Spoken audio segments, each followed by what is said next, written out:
नमस्कार, स्वागत है आप सभी का स्टार न्यूज में। मैं हूं आपके साथ जुबैर चौधरी। वक्त तो चला अपना उत्तर प्रदेश का, जहां सबसे पहले बात करेंगे सीएम योगी आदित्यनाथ की तरफ से दिए गए दिवाली के तोहफे की। बता दें कि योगी सरकार ने दीपावली पर यूपी के उज्ज्वला योजना के लाभार्थियों को बड़ा तोहफा दिया है। 1,75,00,000 लाभार्थियों को फ्री सिलेंडर दिया जा रहा है। प्रदेश सरकार एक लाभार्थी को सिलेंडर रिफिल के लिए 605 रुपए दे रही है। ये पैसा सीधे उनके बैंक खाते में चला जाएगा।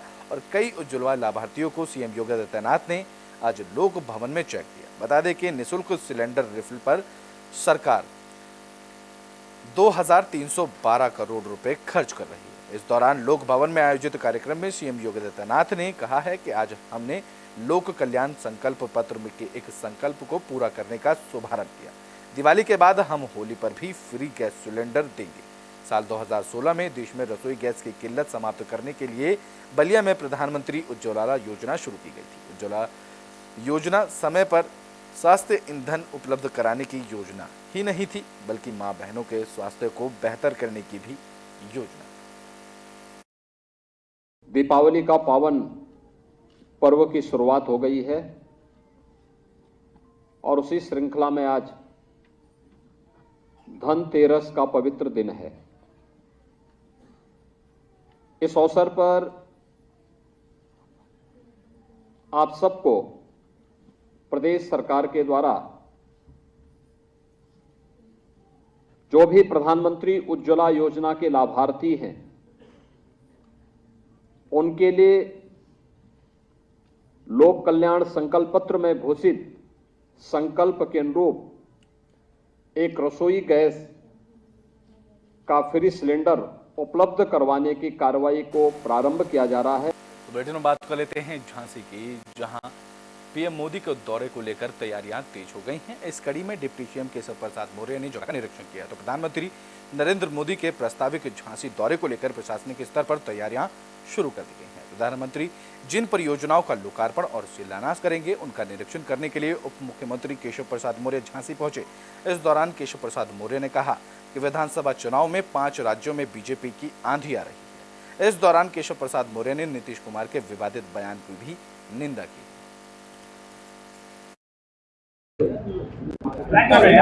सरकार फिर से बनाने जा रहे हैं। राजस्थान और छत्तीसगढ़ 2024 में उत्तर प्रदेश में 80 लोकसभा सीटों पर भारतीय जनता पार्टी विजय प्राप्त करेगी। भाजपा की लहर चल रही है, भाजपा की आंधी चल रही है।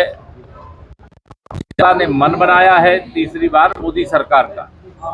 2023 तो सेमीफाइनल है और 2024 के फाइनल के लिए तैयारी उत्तर प्रदेश तो पहले से ही शुरू करके रखा है, क्योंकि मध्य प्रदेश में अभी 23 का चुनाव है। तो त्योहार के सीजन में झांसी के गरोठा की सड़कों पर कुछ अलग ही नजारा देखने को मिला।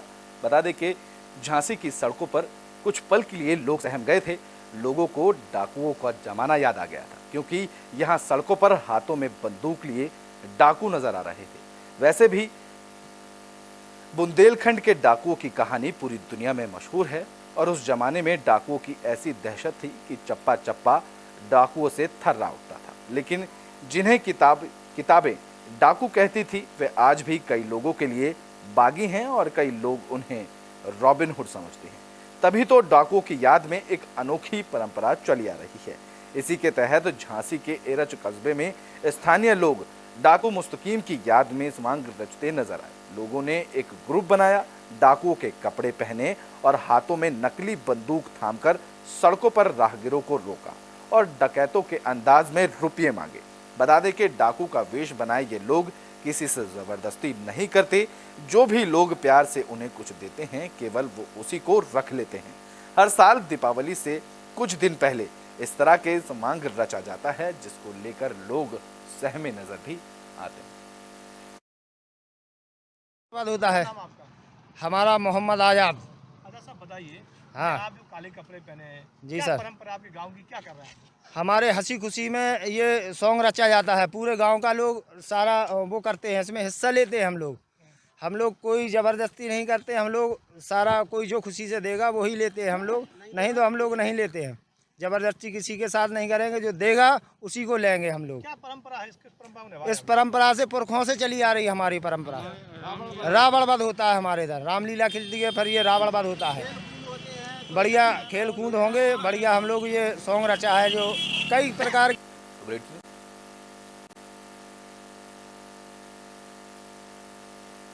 शाहजहांपुर के माधवराज सिंधिया पब्लिक स्कूल में दिवाली की धूम देखने को मिली है। रोशनी के इस त्योहार को हर्षोल्लास के साथ मनाया गया। सबसे पहले रंगारंग कार्यक्रमों का शुभारंभ मून जौहरी ने किया।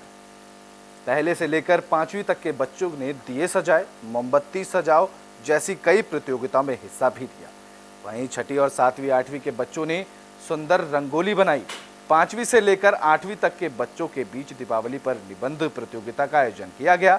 वहीं अलग अलग क्लास में बंधनवार कंडिल सजाओ प्रतियोगिता का भी आयोजन किया गया। स्कूल में भगवान गणेश और माता लक्ष्मी की पूजा की गई। स्कूल बच्चों ने लक्ष्मी गणेश की कई झांकियों की प्रस्तुतियां दी। स्कूल अध्यक्ष और प्रबंधक मून जौहरी और अर्चना जौहरी ने बच्चों में खील बताशे और मिठाइयां बांटकर सभी को दीपावली की शुभकामनाएं दी। वहीं प्रिंसिपल रोशी सक्सेना ने बच्चों से प्रदूषण रहित दीपावली मनाने की अपील की। बता दें कि स्कूल के इंटर कॉलेज शाखा और सहबाज नगर शाखा में भी रोशनी का ये पर्व मनाया गया। कार्यक्रमों का शुभारंभ अध्यक्ष मून जौहरी और उप प्रबंधक पवित्र नील, उप प्रधानाचार्य अमित चंदेल ने गणेश लक्ष्मी की पूजा आरती कर किया। सहबाज नगर शाखा में उप प्रधानाचार्य अविनाशी सक्सेना ने सभी को दीपावली की शुभकामनाएं दी। स्कूल के बच्चों ने विभिन्न प्रतियोगिताओं में बढ़ चढ़कर भाग लिया। स्कूल प्रशासनिक अधिकारी पलक नील जौहरी ने बच्चों को मिठाइयां खिलाकर फुलझड़ी चलाकर दीपावली की शुभकामनाएं दी। दिवाली के त्यौहार को हम लोग बहुत अच्छे से मनाते हैं। सबसे ज़्यादा प्रिय त्यौहार यही है हमारा, और इसमें हम बच्चों को शिक्षा देते हैं कि क्यों मनाया जाता है ये, और इसको बहुत हर्षोल्लास के साथ मनाते हैं। धनतेरस पे सब बच्चों को धनतेरस की इम्पोर्टेंस बताई जाती है। दिवाली के बारे मैं माधवराज सिंधिया पब्लिक स्कूल से अर्चना जौहरी एज ए मैनेजर के रूप में यहाँ पे काम करती हूँ। और माधवराज सिंधिया पब्लिक स्कूल की 3 ब्रांच हैं।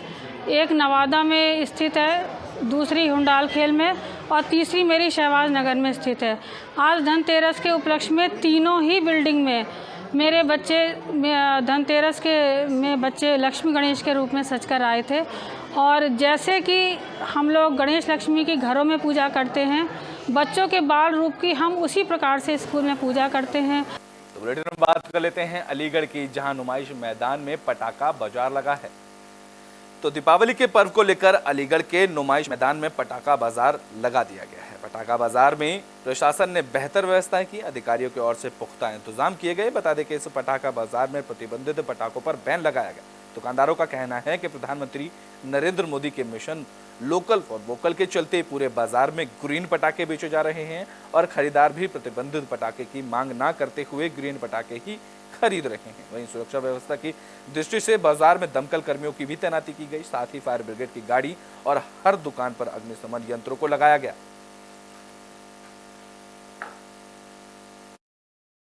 दीपावली को लेके क्या तैयारी, आतिशबाजी बाजार लगा है, क्या डायरेक्शन है? दीपावली को लेके हम लोगों के द्वारा जो है पहले ही पीस कमेटी की बैठक आयोजित करा ली गई थी और जो दिशा निर्देश दिए गए थे, तो लगभग 1 सप्ताह पूर्व ही सबको एनओसी और लाइसेंस जारी कर दिए गए थे। निर्धारित जो हमारा नुमाइश ग्राउंड है, वहाँ 350-400 दुकानें दीपावली में पटाखों की लगती हैं। उनको सभी को जितने भी सुरक्षा उपाय हैं और माननीय उच्चतम न्यायालय की गाइडलाइन है, उसके तहत यही पटाखे विक्रय करने हेतु जो है बताया गया है। और पार्किंग की व्यवस्था, कहीं जाम न लगे, इस चीज़ को सुनिश्चित करने के लिए। तो बुलेटिन में बात कर लेते हैं अलीगढ़ की, जहां एएमयू में नॉन टीचिंग टीचरों का प्रदर्शन देखने को मिला है। अलीगढ़ मुस्लिम यूनिवर्सिटी में नॉन टीचिंग कर्मचारियों ने एक्सटेंशन समेत कई मांगों को लेकर प्रदर्शन शुरू कर दिया है और यूनिवर्सिटी में काम करना भी बंद कर दिया है। इस दौरान नॉन टीचिंग कर्मचारियों ने प्रशासन के खिलाफ जमकर नारेबाजी की। मांग पूरी ना होने पर भूख हड़ताल का ऐलान भी किया गया है। नॉन टीचिंग कर्मचारी नेता फैसल गांधी ने कहा है कि पहले 9 महीने में हम लोग एक्सटेंशन और अपनी अन्य मांगों को पूरी करने के लिए कह रहे हैं, लेकिन अभी तक उनकी मांगें पूरी नहीं की गई, जिसके बाद पिछले 13 दिनों से नॉन टीचिंग कर्मचारी धरने पर बैठे थे और अब कर्मचारियों ने काम बंद कर हड़ताल शुरू कर दी है। उन्होंने कहा कि मांगें पूरी ना होने पर भूख हड़ताल भी की जाएगी। और आज क्या निर्णय लिया गया, किससे धरने बैठे? 13वां दिन है। देखिए, आज हमारे धरने को 13वां दिन है। आज हमने जनरल बॉडी का जो आदेश था हड़ताल का, उसमें हमने आकस्मिक सेवाएं जो हैं, इमरजेंसी सेवाओं को छोड़कर हमने पूरा हड़ताल करी है। और ये इतिहास है कि व्हाइट हाउस की कोई गैलरी का ताला नहीं खुला। रजिस्ट्रार साहब 7 बजे आके अपना ताला खोल के अपना बैठ गए। पानी पिलाने वाला नहीं है। ये इन्हें समझ लेना चाहिए कि अब कर्मचारी वापस नहीं जाएगा जब तक हमारी मांगें पूरी नहीं हो जाएंगी। और अगर अब भी इन्हें होश नहीं आया तो हम इससे बड़ा कदम उठाएंगे। फिर और आज क्या निर्णय लिया गया, किससे धरने बैठे? 13वां दिन है। देखिए, तो बुलेटिन में बात मुरादाबाद के लिए लेते हैं, जहां मुरादाबाद से हैरान कर देने वाला मामला सामने आया। बता दें कि यहाँ डॉक्टर की गैर मौजूदगी में एक 12वीं पास का युवक लोगों के लिए दवाइयाँ लिखता है और उनका इलाज करता है। ये मामला बिलारी थाना इलाके का है। आरोपी की पहचान चंद्रभान के रूप में हुई है। आरोप है कि गलत इंजेक्शन और दवाइयों की वजह से एक बच्चे की मौत हो गई।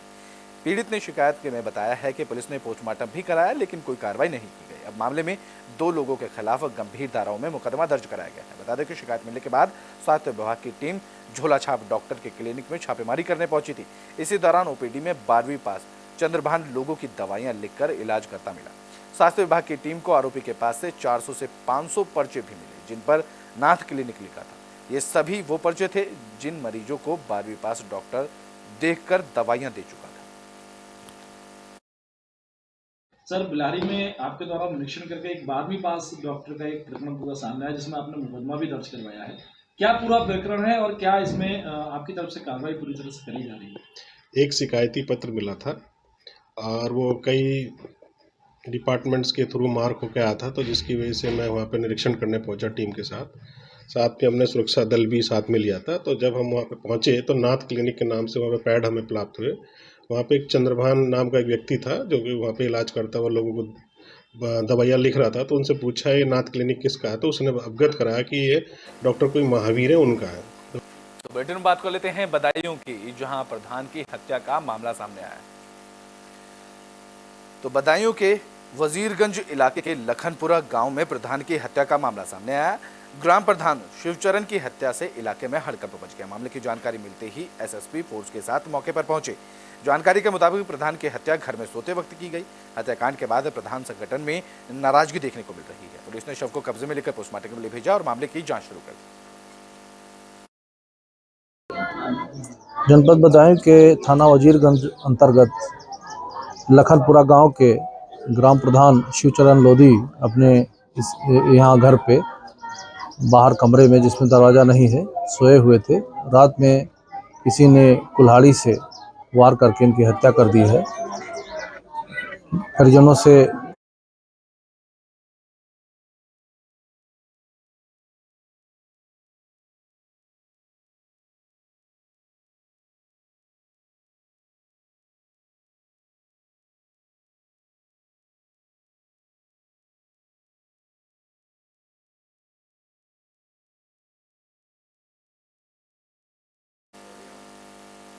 तो बुलेटिन में बात कर लेते हैं गोरखपुर की, जहां से हादसे की खबर सामने आई। बता दें कि यहाँ एक बस और ट्रक में टक्कर हो गई। इस हादसे में 6 यात्रियों की मौत हुई है। तो गोरखपुर से दर्दनाक हादसे की खबर सामने आई।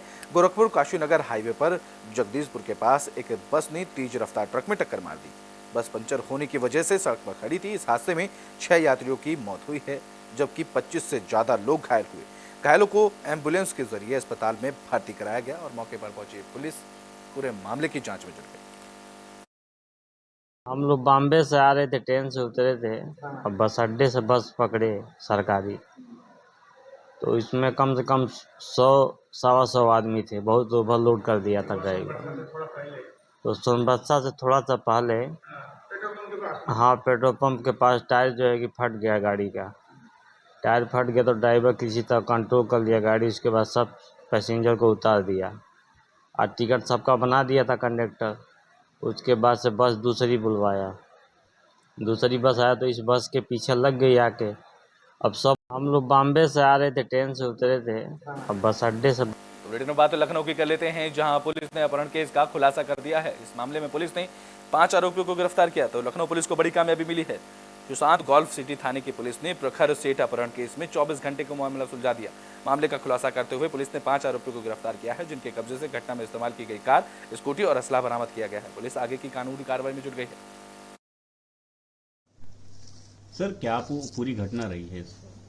देखिए, दिनांक 7 नवंबर को थाना सुशांत गोल्फ सिटी पर रात्रि करीब 10 बजे अलकनंदा इनक्लेव निवासी एक महिला द्वारा थाने पर सूचना दी गई कि उनके पति, जो एक प्राइवेट फर्म में नौकरी करते हैं, वो दोपहर करीब 2 बजे कुछ बताकर घर से निकले थे और घर पे वापस नहीं आए और उनका फोन तभी से लगातार स्विच ऑफ बता रहा है। तो यूपी के बुलेटिन अपना उत्तर प्रदेश में भी के लिए बस इतना ही। देश और दुनिया की तमाम खबरों के लिए देखते रहें एबी स्टार।